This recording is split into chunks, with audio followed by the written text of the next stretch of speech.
Okay, welcome everybody to yet another daily dose of swipe. Now, this one's not gonna be like similar to the other ones because I don't have any. I'm not gonna print out any PDF and upload it to my swipe file.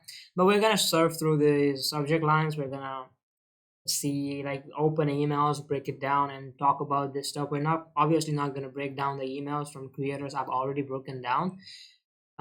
Yeah, before we start, and I know it's been a while since I uploaded the last video. I don't know what 3 4 days. I'm sorry, what like, it's probably been a week, which is bad, and so I did not want entropy to ruin it all for me. So I just I'll try to do the bare minimum by I'm trying to do the bare minimum by uploading this video.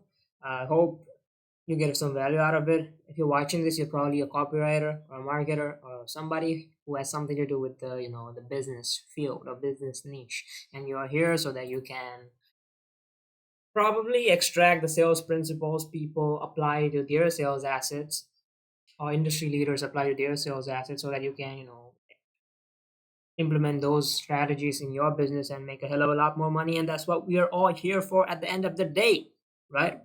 So what we do here is usually break down long form, short form, all sorts of copy. um yeah, that's our main intention. That's what we've been doing. You can check out the last few videos. It had been a banger. I Yeah, so there are like three or four VSLs where the creator of the VSL and the or whoever operates has invested more than 10, oh sorry, like has invested between 5 to 10 mil or 4 to 10 mil, between that range. I have VSLs for that specific section of investment.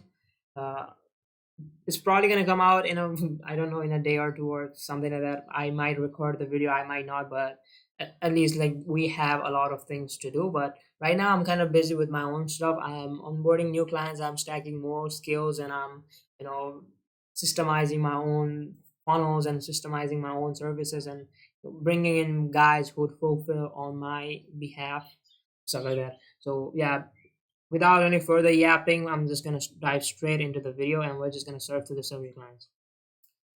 Okay, so let's do this. Why it took me 18 years to make any scratch in MLM? Ben settled. We've already broken down his email. Jordan Canlis, the one relationship skill you can't afford to ignore. Kind of generalized, right? At least for me, because I tend to invest a lot of time into studying these. But if your audience is kind of unaware and hasn't been uh, you know has not seen these type of claims or these type of subject lines, they're probably open. And I tend to always say that the subject lines, the emails that you send to your list, you broadcast, it's not that they're open just because of the subject line. Yeah, the subject line has a lot of influence on it. And if you're a business which sends if you're one of those emails which sends like one email or two emails per month, you probably have to think about your subject line. You need to make sure it's good because you don't have the amount of touch points other creators do. Like, let's say, for example, somebody who sends an email daily. If you're getting an email from a person daily, then he has more touch points. He's gonna occupy more of your mental bandwidth, which is eventually gonna build up this parasocial relationship with the creator of the guy who sends the email, so that eventually you build this know like and trust factor, which is one of the main foundations of any like customer relationship. So that's why the guys who tend to send emails every day, or at least at the very fucking least 3 times a week, tend to usually get more customers or have you know a good enough a business with a good revenue. It's not that the business who do not do that do not make money at all. No, no, in no way, shape, or form am I implying that. But how you I've broken down the email funnels from the sponsorship funnel for the Manhattan Project. Guys like them, they tend to send newsletters like once or twice per week, so they do have few touch points, but they nail their subject lines. So, and yeah, you need to at least optimize one end, right? So let's go through this. That's our main point that we need to keep into consideration when we're breaking down these emails, because it's not just because of the subject line.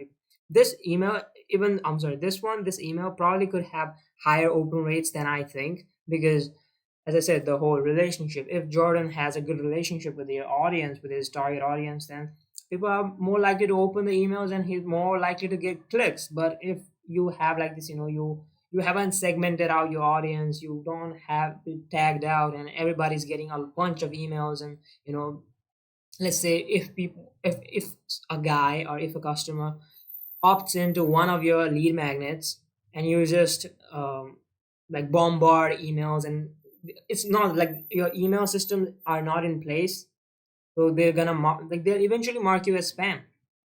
For example, like let's say you have lead magnet number one, which is, let's say, our training guide, a free training guide. And next, let's say you have an email to which is like a free meal plan guide, right? So let's say this guy opts into this specific lead magnet, and this guy is now interested in your lead magnet. Let's say it's good, and he opts into uh, this lead magnet as well. Now, if you have separate welcome say sequences for both of these, then he's gonna get two emails, right? If you have like a 5-day email sequence for both of these, he's gonna get two emails at a time, depending on the time he opts in, which you do not want. That's why you need to do effective. You need to have effective systems in place. You need to master segmenting. You need to master tagging, or you either need to do that or just don't make things complex, right? Why the fuck would you have multiple different lead magnets? um, you know of course you need to have multiple different lead magnets. I'm just saying that don't just put them all together, so that people, the front end stuff, the first few, the welcome sequence does not get messed. It isn't it does not look so unmanaged and stuff like that. I hope you got the point what I'm trying to say. So let's let's get into the video. But these things that I always say in the first few sections of the video, these are the most fundamentals, and these are the like the foundations upon which an email list is generally built. We tend to think that email copywriting is just like writing emails, or let's say email marketing. We think like it's just writing emails. Like what's great about writing emails? No, like there's segmentation, there's tagging, there's list management, there's health, like list health, there's a lot of stuff to this.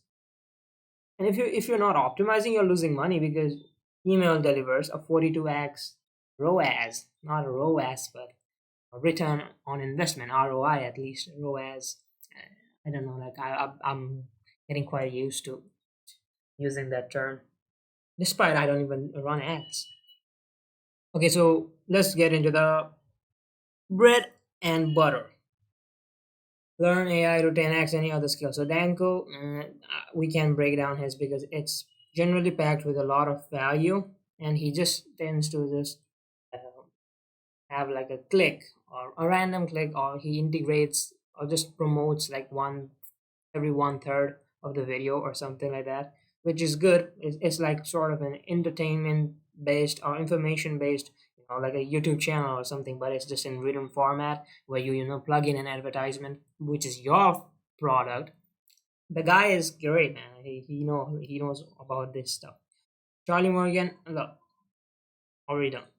One, might get sell your service. Three things I wish I knew before starting my business. A fast way to land paying clients.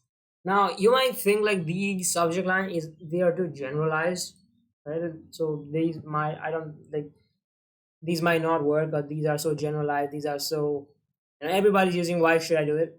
You should. If everybody's using it, you should give it a shot. It tends to have more opens. Like it's not that subject lines which are too generalized, or the one I talked about. It's I'm not saying that it's inherently bad, but it could work sometimes, because people want easy, fast results. People want people want a new stuff they can only get from you. People want it easy. People want to know that it's predictable, it's guaranteed. right? If they want to know it's safe, they want to know it's big, like has exponential benefits, and they want to know that it's fast. And if you can trigger these emotions, people are they are more likely to open your emails. Like, come on, but you don't have to think about it. It's not a voodoo tactic. If you feel like you just want to talk to somebody, your emails should do that, because it should be personal. You should talk to them, right? We're not sending emails to 10,000 people. We're only sending emails to one person at a time. So we need to write our emails such that we're solving only the problem of one people. I'm sorry, the one person. The referral system that grows itself, Dan Kennedy, again, like the the open rates depend upon the authority. This it depends upon this. It heavily depends upon this. Brandon, show your first client is right in front of you. Okay, we've already broken down here. Stephen Georgi. What the hell? Wait a second, guys. We've got some interruption. Okay, sorry for the interference, folks. A message from my friend. I made sure that I removed turned off the notifications on my WhatsApp. So, anyways, let's continue the stuff. How to make a character real. Like when you look at it, look at all these subject lines at a glance. You can when you like only the emails which stand out, meaning with emojis and with or at least they're like with no preview text or a very short subject line or this like this. you know you need to stand out. You need to stand the fuck out. I repeat myself. You need to stand out because you see, like, yes, the subject line and your this might also help, but are you like grabbing attention? Because everybody else, every competitor out there has email marketing in place. Come on, like another. Okay, guys, we won't have any further interference anymore. I'm sorry for all that. Yeah, so I was talking about how you should make your email stand out. So emojis and just short subject lines, or at least long ass subject lines like these, because it gets bold, right? When you all of it's bold, so you take up a lot of space and you stand out. That's what we're trying to do. So short, long, without preview, with emojis, with whatever these are called, emojis probably, or graphics, some form of. Why you're most likely gonna end up rich? Chase Diamond.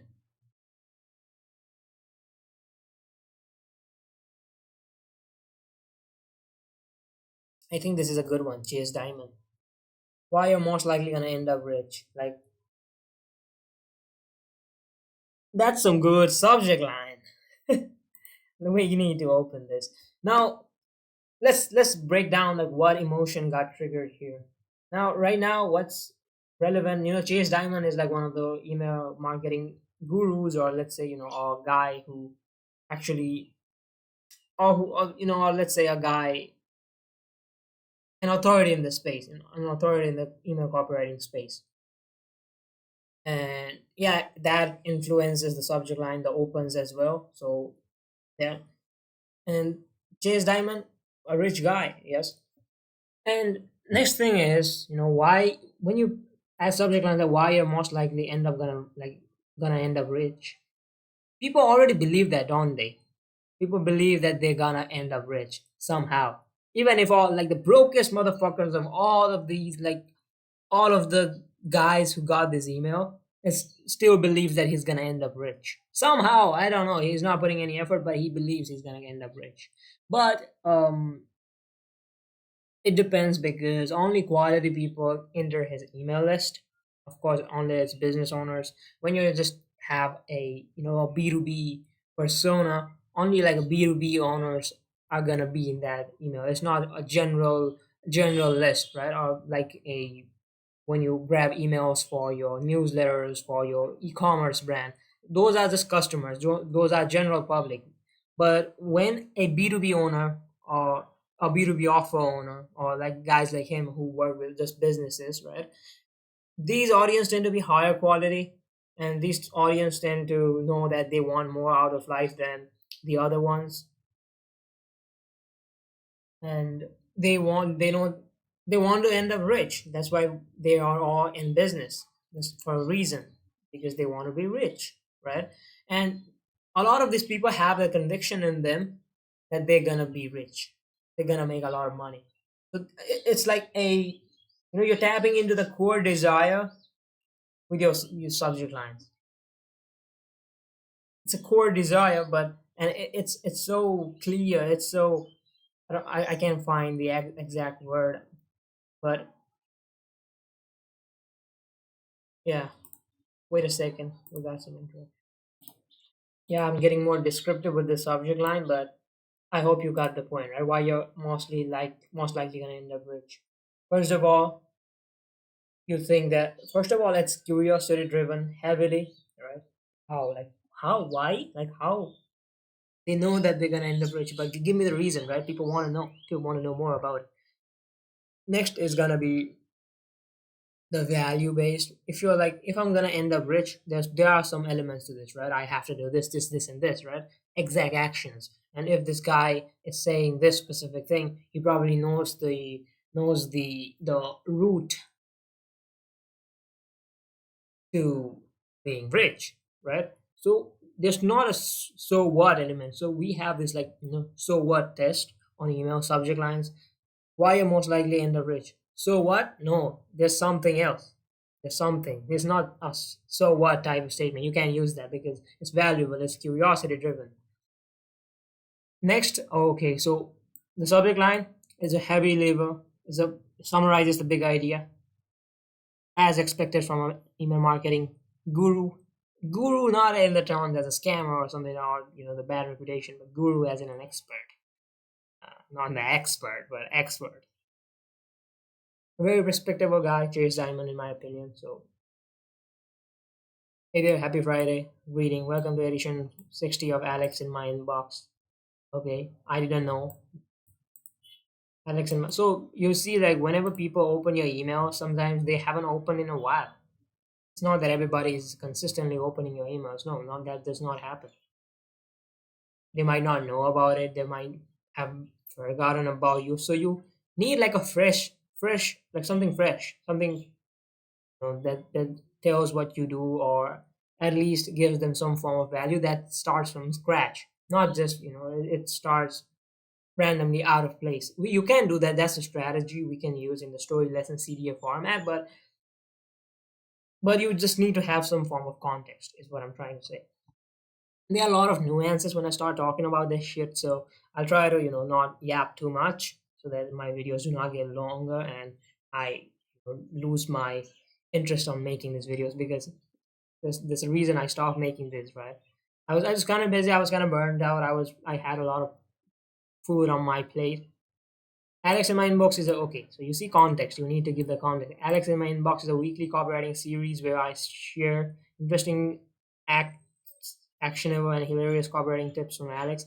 Alex is an anonymous copywriter who shares these tips with me so I can share them with you. Today, Alex has a message that he really wants you to see. Unless you're lazy, if you consider yourself lazy, please look away. Let's see what he's got. So, has like a kind of fun element to it. So, you want your readers to forget everything that's going around and forget the chaos in their life and want to have a good time when they're reading your copy. As but you just like boring emails are a crime. You should never have an email so boring. Like see, you can feel the interest, right? Okay, so this is like a fictional thing. This is like a Alex is an anonymous copywriter, so Alex has something. So why I'm gonna end up rich? Emotion targeted. Very good copy till this point. Let's see what he's got. So yeah, now you've somewhat qualified the reader at this point as well. You're given the context.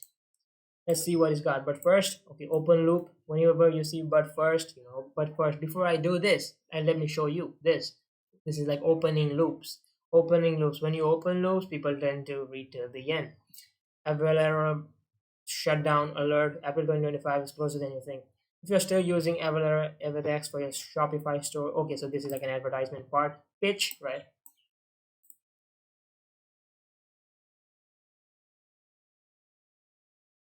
Okay, so this is like a advertisement part.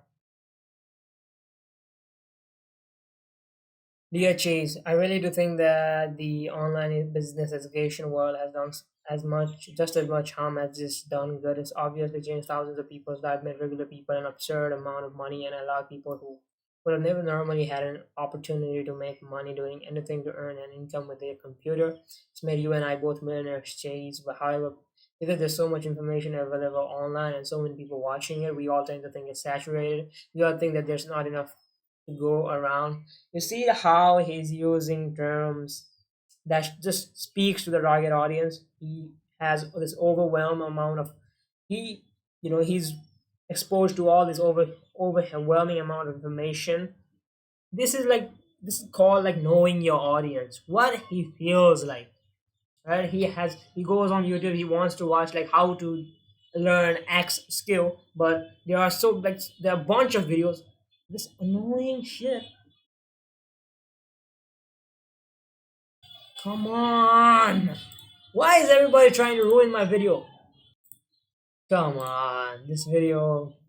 Okay, yeah. So this is so relevant. This is so market sophistic. The Chase at this point understands market sophistication. You need to be aware what's going on in the market. You cannot say like you cannot use the old claims because they somewhat saturate. The offers saturate. The information saturates. But you need to keep up with the audience. You need to consume what they are consuming because only that way you'll be able to craft very good copy. Because look at this, he's just he has put this anonymous guy Alex who's sending Chase an email, and he's just copy pasting it in his email as his email. So great, great. This point, I love this. Speaks to the target audience. I can feel how it's going. People who have to make money doing an okay. However, there's so much information. We all tend to think it's saturated. We all tend to think. I tend to think it's saturated as well because all these guys, all these videos. This creator got 100K views. Probably all 100K of them are copywriter, and so copywriting is saturated. So I might never be able to make money off of it. Not true. We all think that there's not enough to go around. We see any man gadget video get 500K views in the first day, and we think, right, wow, we're all gonna get rich doing XYZ business model. Is too saturated for me. I would bet thousands of dollars that off that one video, maybe 50 people will even consider trying out whatever business model he's pitching. Five will actually do it. Two will stick with it beyond 6 months. Chase, which this number could flaw, but it generally is like falls around this. Five will actually do it with okay. Chase, the vast majority of people do not have it in them to actually make anything happen for themselves. The reason that I know is because I look at my DMs on a daily basis. People always hit me up asking for advice about copywriting or whatever other business model they want to do, and I give them the best advice that I can. 99 out of people, 100 people do not think with it. And I've decided that I have a scorching hot take to share in this edition. Most people do not deserve to be rich. They are spiritually poor. They are not worthy of having millions in the bank or having materialistic things or anything good that comes with having money. So let me tell you one thing at this point is the fact that it's subconsciously building an us an us versus them mentality. You can feel it, right? If you're a winner, right? If you're a winner, you're there to win. You're grinding and your shit out. You kind of live in a polarized state, meaning you're a certain type of person, right? If you're gonna, if you meet another kind of person, you're not gonna sympathize with them naturally, biologically speaking. Of course, when you're conscious about it, you're gonna, okay, so this guy is the same, I'm the same, I'm no different, and like that is spirituality or not. But subconsciously, but biologically, what we tend to do is, I tend to believe this, and this. This guy does not believe this, and this. This and us versus them mentality. This guy is different, this guy is not going to make it, I am going to make it. So whenever you use these elements, you kind of attract people to your end. This is called polarizing copy, but you're doing subconsciously. You're not even saying it. You need to join their side or my side. No, you're not saying that. You're concluding, and concluding copy is always one of the best copies that's ever out there. Not implying that you should, you should let the, you should connect the dots, yes, but you should not, leave confused, make them, leave them confused and stuff like that. But you also need to conclude these elements so that you're subconsciously rewiring their brain and their belief system so that eventually they take action. And the purpose of all this is not just to buy your course. Your course is not just a course. There are a lot of elements that come into play when we talk about this, right? Wait a second, we got another problem. Okay, so yeah, your course is not just a course. So when you do all this, you're trying to get people to buy your product. Why? Because it's superior. If you believe in your product and if you have a conviction in yourself that you're gonna get the results, it's better that you make the boldest claims out there. Because if they become somebody else's customer, they're gonna ruin their life. This is how you should see business, in my opinion. And I like to work with owners who, and the guy that I'm working with, he believes that his product is one of the best out there, and it's always fun to work with those kind of people, right? See, we're building this stigma, this us versus them mentality, psychological, but very important. They're spiritually poor. They are not worthy of having millions in the bank or having materialistic things or anything because the character does not reflect the type of person who deserves those things. Trust me, if you're still reading to this point, it's because you identify as not somebody who isn't this. You're not the 99, right? People like to say that they're not the 99. People don't want to be called average, especially people, who regard themselves as somebody of a higher caliber. And I've decided that I have a scorching hot take on this. This is okay.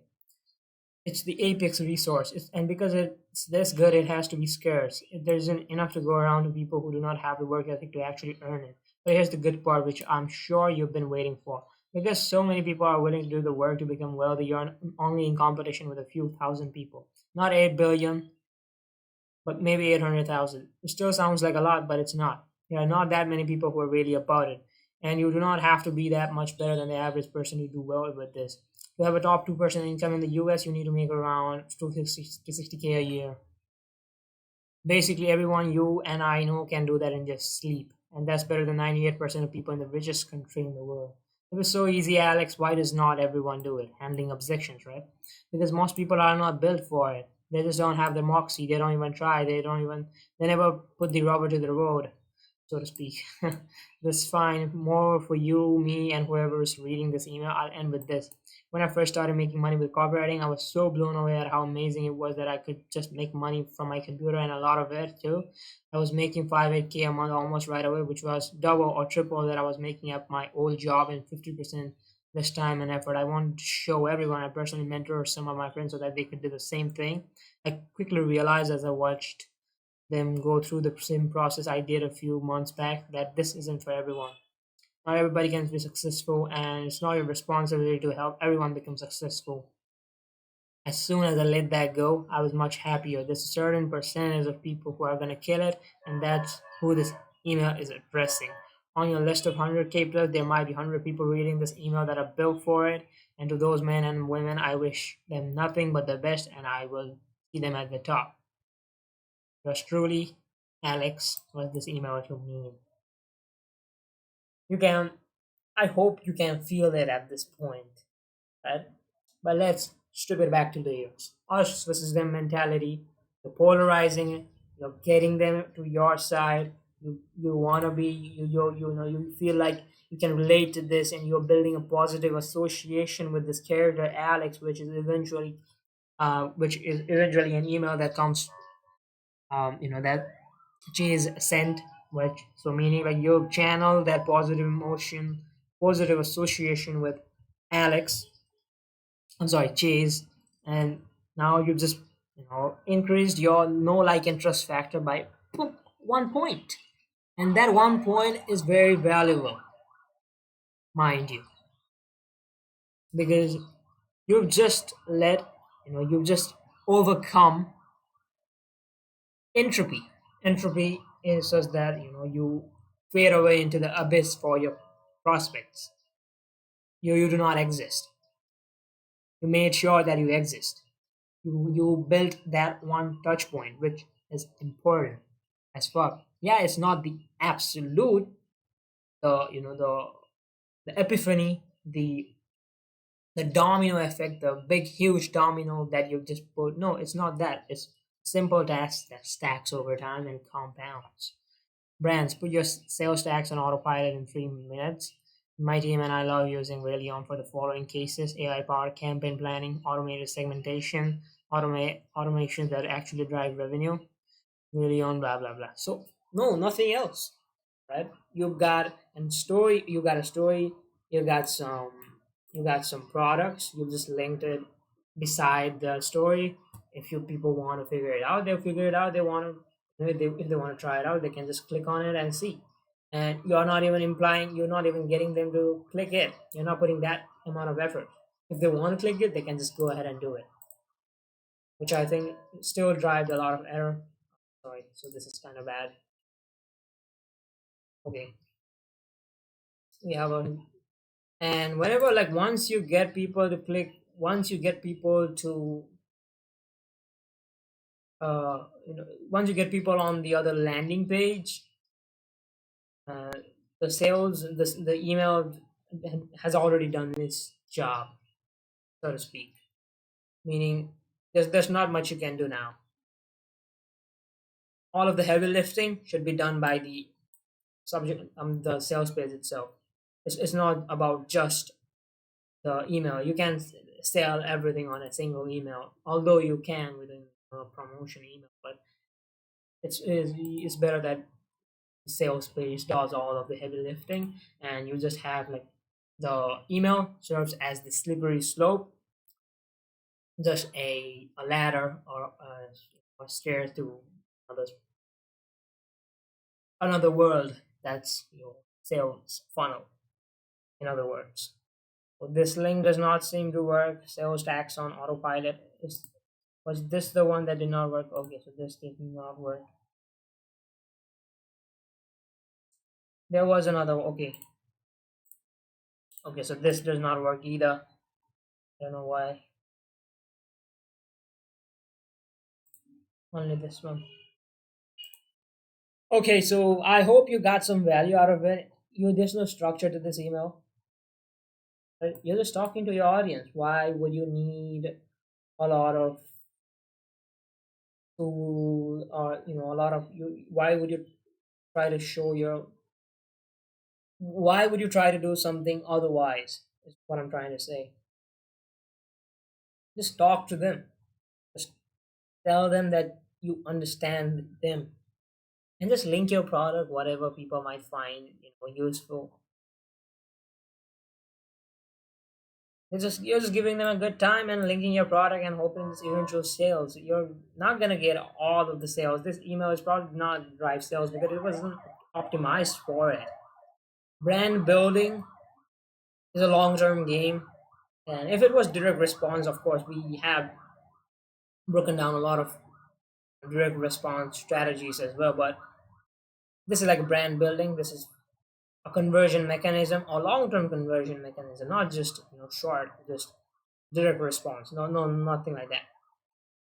But I hope you got the point. There's no structure to this. There's no nothing. So there's difference when we write emails, because there are emails which are optimized for sale, and there are emails which are optimized for relationship. This one's for relationship. And if you have a personal brand, on emails like these tend to work more. But if you're an e-commerce, it's a little bit different. But even in e-commerce emails, I had I subscribed to I'm sorry, I purchased one of Chris Ordzichevsky's front end offer that was like $7, and I read his issues on the monthly newsletters.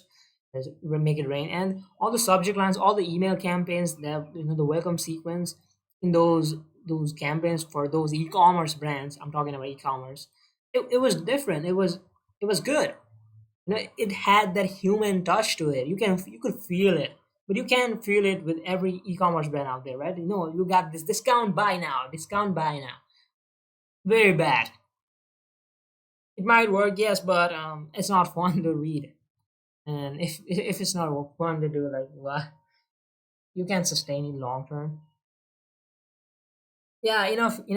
I guess that's enough for today's video. I hope you got some value out of it, and I'll see you on the next one. I don't have any.